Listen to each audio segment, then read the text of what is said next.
Oh, si vous pouviez supporter de ma part un peu de folie. Mais vous me supportez, car je suis jaloux de vous d'une jalousie de Dieu, parce que je vous ai fiancé à un seul époux, pour vous présenter à Christ comme une vierge pure.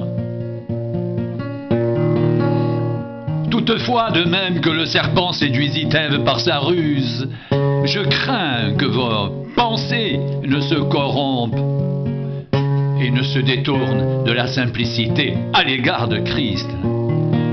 Car si quelqu'un vient vous prêcher un autre Jésus que celui que nous avons prêché, ou si vous recevez un autre esprit que celui que vous avez reçu, ou un autre évangile que celui que vous avez embrassé, vous le supportez fort bien.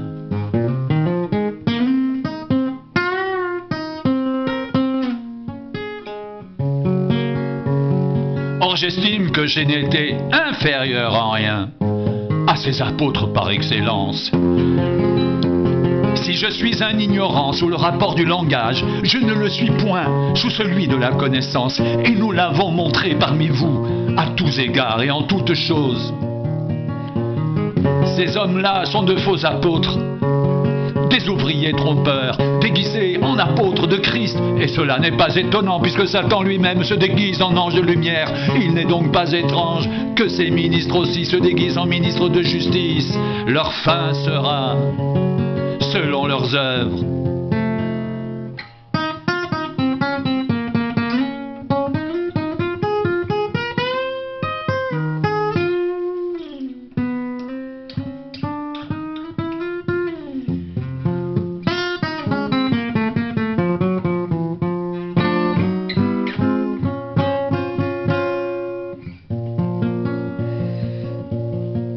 De grandes foules faisaient route avec Jésus. Il se retourna et leur dit: si quelqu'un vient à moi, et s'il ne hait pas son père, sa mère, sa femme, ses enfants, ses frères et ses sœurs, et même sa propre vie, il ne peut être mon disciple. Et quiconque ne porte pas sa croix et ne me suit pas ne peut être mon disciple. Car lequel de vous, s'il veut bâtir une tour, ne s'assied d'abord pour calculer la dépense et voir s'il a de quoi la terminer, de peur qu'après avoir posé les fondements, il ne puisse l'achever, et que tous ceux qui le verront ne se mettent à le railler en disant: cet homme a commencé à bâtir et il n'a pu achever. Ou quel roi, s'il va faire la guerre à un autre roi, ne s'assied d'abord pour examiner s'il peut avec 10 000 hommes marcher à la rencontre de celui qui vient l'attaquer avec 20 000. S'il ne le peut, tandis que cet autre roi est encore loin, il lui envoie une ambassade pour demander la paix. Ainsi donc, quiconque d'entre vous ne renonce pas à tout ce qu'il possède ne peut être mon disciple. Le sel est une bonne chose, mais s'il perd sa saveur, avec quoi l'assaisonnera-t-on? Il n'est bon ni pour la terre ni pour le fumier, on le jette dehors. Que celui qui a des oreilles pour entendre entende. Personne n'allume une lampe pour la mettre dans un lieu caché ou sous le boisseau, mais on la met sur le chandelier afin que ceux qui entrent voient la lumière. L'œil est la lampe de ton corps. Lorsque ton œil est en bon état, tout ton corps est éclairé. Mais lorsque ton œil est en mauvais état, ton corps est dans les ténèbres. Prends donc garde que la lumière qui est en toi ne soit ténèbres. Si donc tout ton corps est éclairé, n'ayant aucune partie dans les ténèbres, il sera entièrement éclairé, comme lorsque la lampe t'éclaire de sa lumière.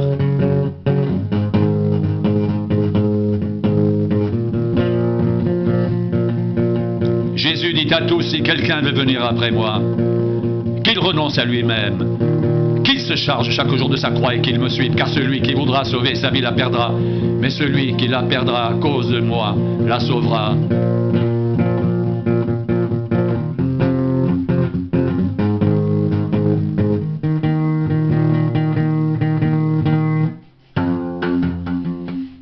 Et que servirait-il à un homme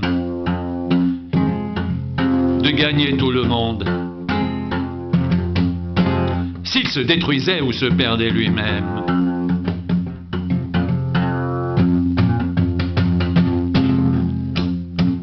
Car quiconque aura honte de moi et de mes paroles, le Fils de l'homme aura honte de lui, quand il viendra dans sa gloire et dans celle du Père et des saints anges.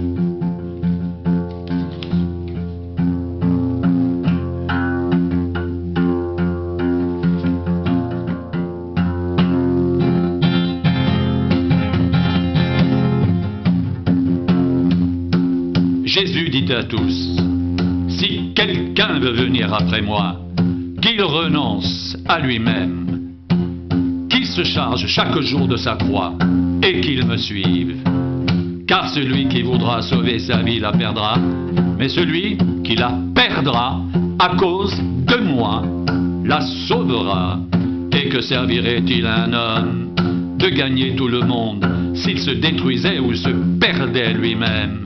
Car quiconque aura honte de moi et de mes paroles, le Fils de l'homme aura honte de lui, quand il viendra dans sa gloire et dans celle du Père et des saints anges.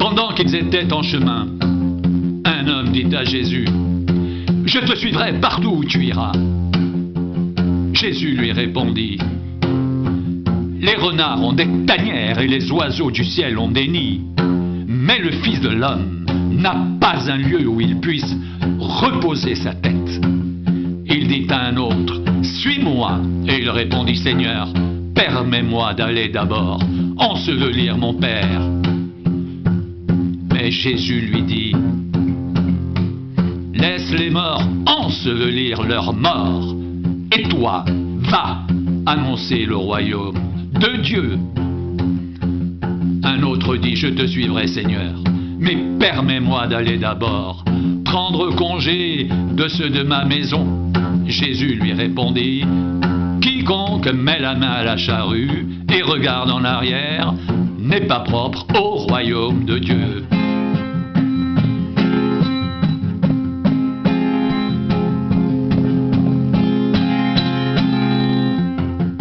Malheur à toi, Chorazin, malheur à toi, Bethsaïda, car si les miracles qui ont été faits au milieu de vous avaient été faits dans Tyr et dans Sidon, il y a longtemps qu'elles se seraient repenties en prenant le sac et la cendre. C'est pourquoi, au jour du jugement, Tyr et Sidon seront traités moins rigoureusement que vous. Et toi, Capernaum, qui a été élevé jusqu'au ciel, tu seras abaissé jusqu'au séjour des morts.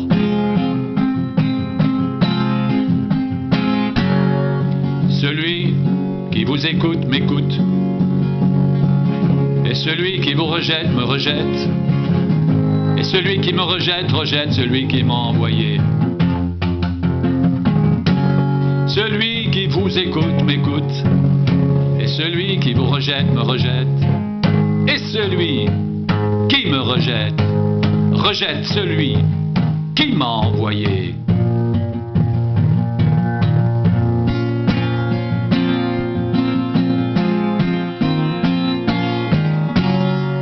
Les 70 revinrent avec joie, disant, « Seigneur, les démons même nous sont soumis en ton nom. » Jésus leur dit, « Je voyais Satan tomber du ciel comme un éclair. Voici, je vous ai donné le pouvoir de marcher sur les serpents et les scorpions, et surtout de la puissance de l'ennemi, et rien ne pourra vous nuire.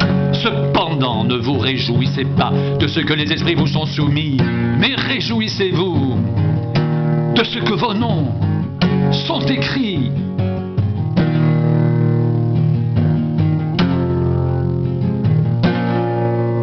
dans les cieux.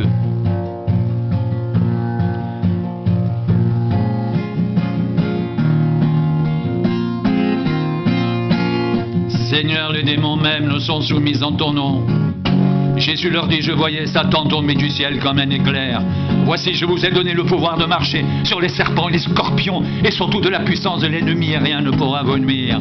Cependant, ne vous réjouissez pas de ce que les esprits vous sont soumis, mais réjouissez-vous de ce que vos noms sont écrits dans les cieux.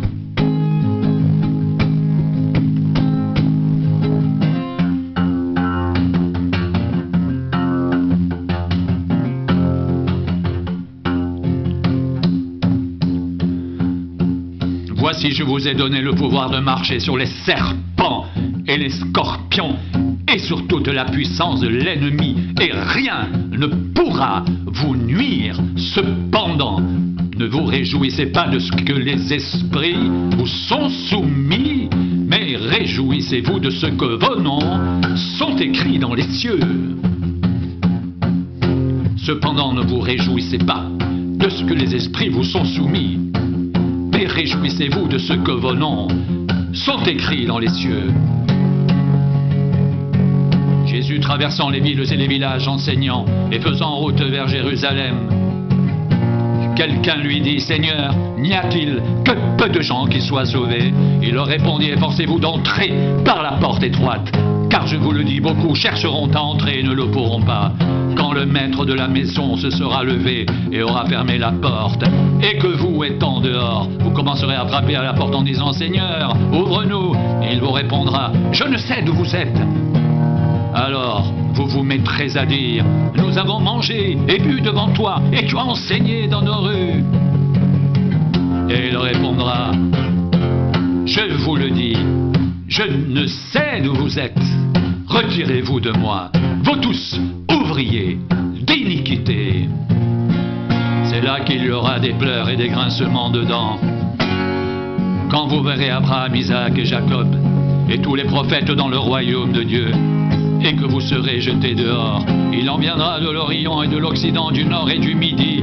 Ils se mettront à table dans le royaume de Dieu. Et voici, il y en a des derniers qui seront les premiers, et des premiers qui seront des derniers.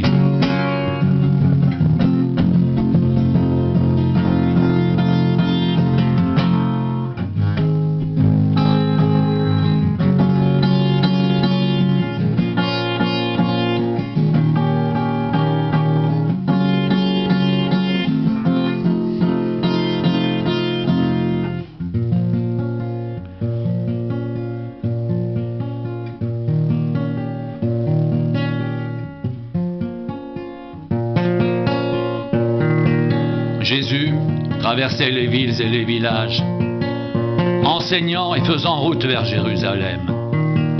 Quelqu'un lui dit, Seigneur, n'y a-t-il que peu de gens qui soient sauvés?